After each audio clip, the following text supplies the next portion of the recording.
Bom, gente, eu fiquei com a hipófise, com a histologia da hipófise. Então, em vez de fazer um resumo e mandar para vocês, eu resolvi fazer uma gravação da minha apresentação e já enviar para vocês olharem, ok?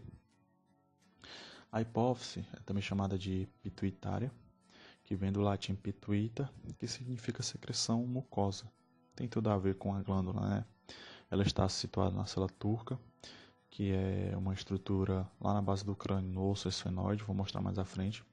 Ela é considerada a glândula mestra, também vou mostrar, basicamente porque ela controla as diversas glândulas do corpo, a maioria delas. Ela é ligada ao hipotálamo, ela possui origem embriológica dupla, e por possuir uma origem embriológica dupla, ela consiste basicamente em duas glândulas, a neurohipófise e a adenohipófise. Duas glândulas ligadas, né? Então o hipotálamo, a hipófise, elas são duas glândulas diferentes que estão ligadas. A adenohipófise, ela tem uma origem embriológica, epitelial e glandular realmente.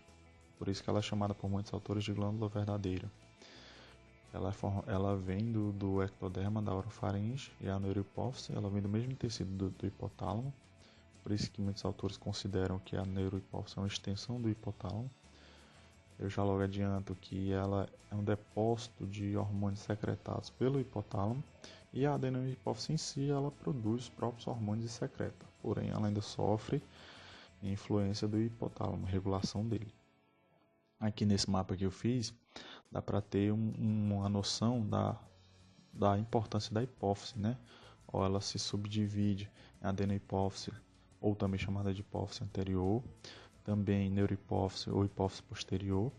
A adenohipófise, como eu falei, ela é chamada de glândula verdadeira. Por quê? Porque ela produz e secreta.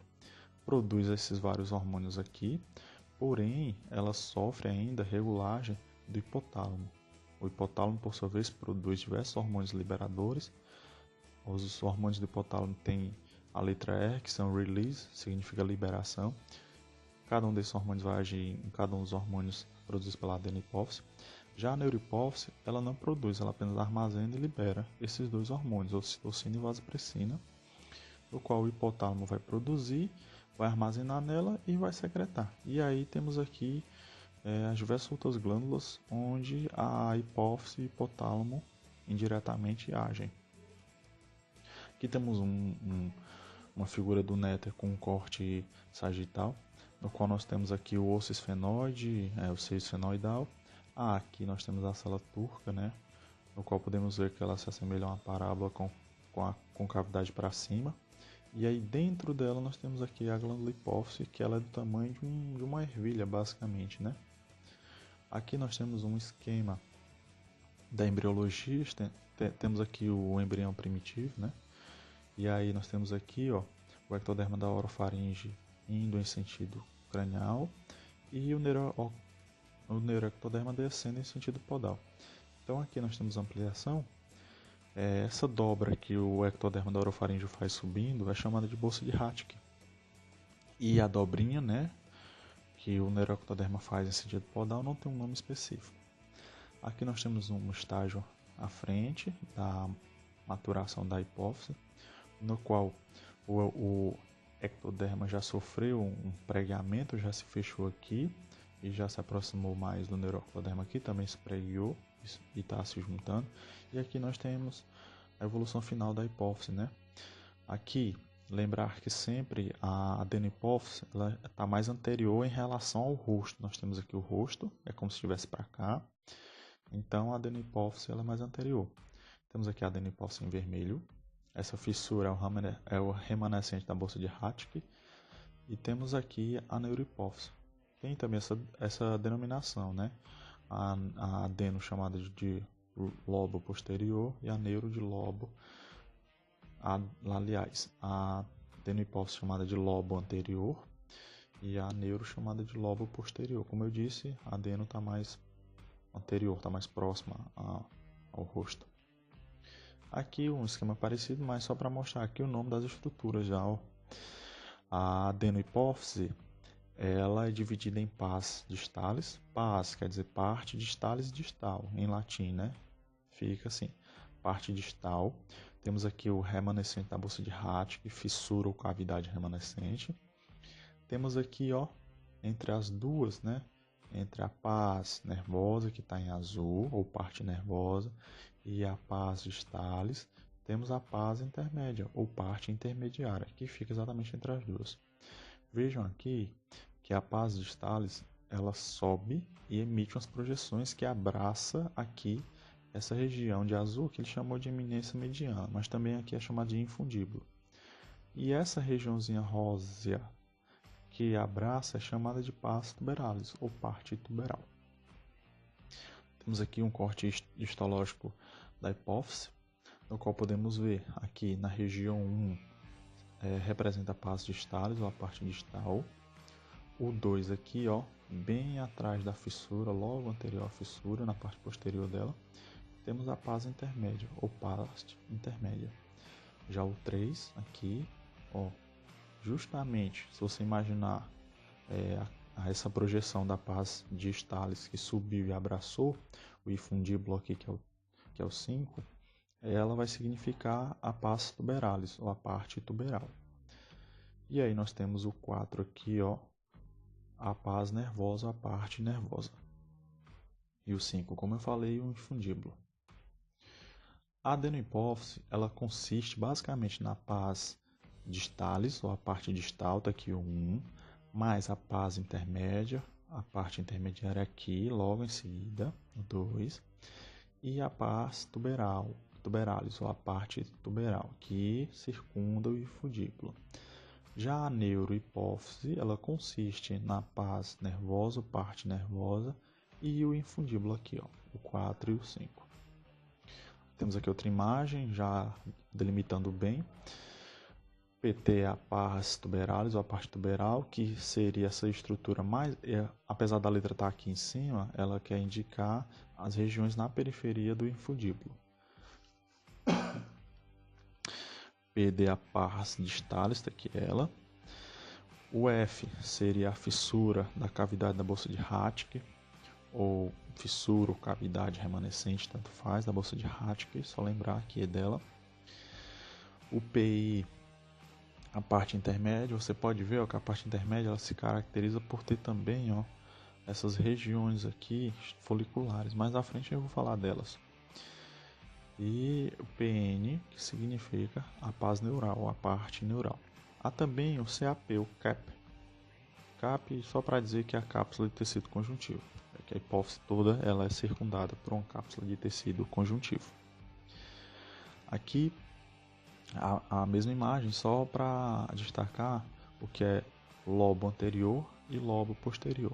Lobo anterior é só a parte distalis e lobo posterior é a parte nervosa mais a parte intermédia, ok? O suprimento sanguíneo da hipófise se dá como? Ele é basicamente feito por dois grupos de artérias originadas nas artérias carótidas internas e ele é feito também por um sistema porta, chamado sistema porta hipofisário. Quais são esses dois grupos? As artérias hipofisárias superiores, que tem a direita e a esquerda, que vão basicamente irrigar a eminência mediana, que é um pouco acima do infundíbulo. Do infundíbulo, eminência mediana aqui, ó. Eminência mediana aqui. E fundíbulo logo abaixo da eminência mediana. E também as artérias hipofisárias, por consequência, vão também irrigar a parte distalis aqui embaixo, ó. Mais à frente eu vou mostrar uma figura com os vasos. As artérias hipofisárias inferiores, também direita e esquerda, vão basicamente irrigar a neurohipófise e o pedículo hipofisário, que é uma parte do infundíbulo. Temos aqui um desenho esquemático mostrando a irrigação. Temos aqui a artéria hipofisária superior, que ela vai chegar bem aqui, próximo ao infundíbulo, e vai originar vários ramos, e aqui formar um plexo, que se chama plexo primário, certo? Que vai irrigar um pouquinho da eminência mediana do infundíbulo, que é formado também pelo pedículo aqui, ó, pedículo e eminência mediana, ele chama de infundíbulo. Tá? Então tá aqui o plexo primário. Esse plexo primário vai descer e vai irrigar e formar um plexo, um outro plexo, chamado plexo secundário, para irrigar quem? Ó, a pars distalis. Então nós temos o plexo primário, que irriga o infundíbulo, que é formado pelo pedículo e eminência mediana, que desce e forma o plexo capilar secundário, que vai irrigar a paz distalis. E a artéria hipofisária inferior, basicamente, ela irriga a paz nervosa, ou a parte nervosa, ou a neurohipófise, ok? Temos aqui, mais uma vez, um esquema bem resumido do livro Silverthorne, sétima edição, que ele mostra aqui, ó, a artéria hipofisária superior vem, forma um plexo primário, esse plexo primário vai, desce, comunica com outro plexo, o plexo secundário. E o que é o sistema porta? É exatamente isso. A ligação entre dois plexos em série, sem necessariamente passar pela circulação geral. E qual a importância disso, né? O hipotálamo, ele regula a adenohipófise, né? Ele gera vários hormônios que vão controlar os hormônios da adenohipófise. Para que ele haja uma eficiência maior, esses hormônios que vão agir na adenohipófise não podem, né, ser lançados na circulação geral, senão ia levar um certo tempo até que eles voltassem e chegassem aqui na adenohipófise. Então há uma rede de vasos que vai diretamente do hipotálamo para a adenohipófise, exatamente para haver uma regulação rápida e mais eficiente, ok? Então o sistema porta é importante para isso. Temos aqui uma imagem do Netter que mostra melhor representado, né, essa rede de vasos, né, bem mais distribuído aqui. Então o sistema porta é a ligação de um plexo de capilares, em seguida ligado a outro, sem necessariamente passar logo pela circulação geral. Um em série, os dois em série. Temos também o chamado sistema hipotálamo hipofisário. Não confunda com o sistema porta, ok? Porta tem a ver com a irrigação. Aqui é o sistema hipotálamo hipófise, que fala de como o hipotálamo ele vai agir na hipófise, né? Regular, controlar a hipófise. E basicamente há 3 locais em que são produzidos diferentes grupos de hormônios. Isso no hipotálamo, que são os núcleos supraóticos e paraventriculares, que eles vão produzir hormônios peptídicos que vão ser acumulados na base nervosa ou na neurohipófise. Tem também lá no hipotálamo os núcleos dorsomediano, dorsoventral e infundibular, que também vão produzir hormônios peptídicos e vão acumular esses hormônios na eminência mediana para controlar justamente a secreção dos hormônios na paz distal, ou seja, na adenohipófise. Então vejam aqui que os núcleos supraósseos e paraventriculares, eles produzem e acumulam os hormônios na parte nervosa ou na neurohipófise, exatamente porque a neurohipófise não produz nada, ela só acumula. Os núcleos dorsomediano, dorsoventral e infundibular, eles vão acumular os seus peptídeos, seus hormônios peptídeos na eminência mediana, um pouquinho mais acima do infundíbulo, justamente para controlar a secreção da parte distal. Porque a parte distal, que corresponde à adenohipófise, ela produz os seus hormônios, porém ela sofre regulação do hipotálamo. Lembrando de novo, todos esses núcleos aqui estão no hipotálamo, porque fazem parte do sistema hipotálamo hipofisário. E temos também as células da paz distalis, ou da parte distal, que ele produz e secreta proteínas e glicoproteínas, que são secretadas na circulação sanguínea. Isso aqui já é na hipófise em si, ok? E a adenohipófise, né? Que é também chamada de hipófise anterior. Ela corresponde a 75% da massa da hipófise, ou seja, a maior região dela. É formada por cordões e ilhas de células epiteliais cubóides ou poligonais produtores de hormônios. Como eu falei, a adenohipófise ela produz o hormônio, a neurohipófise não. Os hormônios produzidos pelas células secretoras são armazenados em grânulos de secreção. E também, os livros trazem que a adenohipófise ela tem um tipo de célula que não é secretora. Que tipo de célula é essa? Está aqui, ó, células foliculares. Ela corresponde a basicamente 10% de todas as células da parte distal. Elas têm muitos prolongamentos, junções intercelulares, desmossomos e junções comunicantes, que são as junções intercelulares. A função dela não é conhecida, mas sabe-se que elas envolvem as células produtoras de hormônios. E os cordões que elas fazem, né, junto com as outras células, são sustentados por fibroblastos. Porém, não consegui achar nenhuma imagem, nenhum dos 3 livros de referência que usei, que mostrassem as células foliculoestelares. Temos também, na parte distalis, as células que são secretoras, que produzem os 6 tipos de hormônios que a parte distalis produz. Só existem 3 tipos de células que são reconhecidos por colorações normais, ok? E quais são? As cromófobas, que são as células pouco coradas. Temos também as cromófilas, que são células bem coradas, porque elas contêm muitos grânulos. As cromófobas contêm poucos. E as cromófilas, por sua vez, podem ser divididas em acidófilas, porque são células básicas que se coram com ácido, e as basófilas, que são células ácidas que se coram com base. Então temos esses 3 tipos, as cromófilas acidófilas e as cromófilas basófilas. Temos aqui uma imagem do Junqueira que mostra os 3 tipos de célula. As cromófobas, olha, têm poucos grânulos e são bem menos coradas, mas são coradas sim, dá para ver. Ó. As acidófilas, ó, podemos ver que ela tem uma coloração, um roxo forte, porém um roxo para uma tonalidade diferente das basófilas, ó, que é um roxo mais escuro, e as acidófilas um roxo mais claro, porém forte também, né? Aqui nós temos também uma coloração que é chamada de...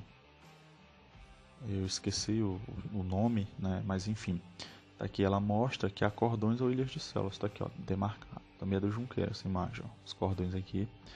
Essas células em laranja, são chamadas de células acidófilas, né? Ó, são as células acidófilas. Essas células em azul são as células basófilas, né? Temos aqui também uma imagem com a coloração diferente para mostrar os 3 tipos de células. Temos aqui as células basófilas, o CB aqui, ó, essas 3 células aqui. Temos as células cromófobas aqui, ó. Ela não cora bem clara, ó. Essas com roxo mais intenso, mais para o vermelho, aqui, ó, são células acidófilas, certo? E as com roxo mais escuro são as células basófilas, ok?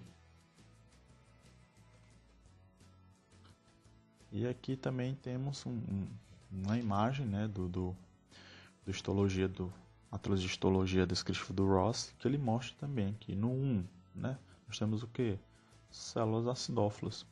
No 2 aqui, ó, um aumento, detalhe de células basófilas e células acidófilas, com esse aspecto mais avermelhado, e o 2, células basófilas mais roxo. Temos aqui o 3, as células cromófobas, ó, um pouco coradas, assim, comparadas às outras. No 4 é tecido conjuntivo, ó, e os 5 são vasos, ok? Tá aqui, ó, o tipo de coloração que eu havia esquecido, tricrômio de Mallory, que é o que é usado, ok? Então, mais uma vez, células acidófilas, né?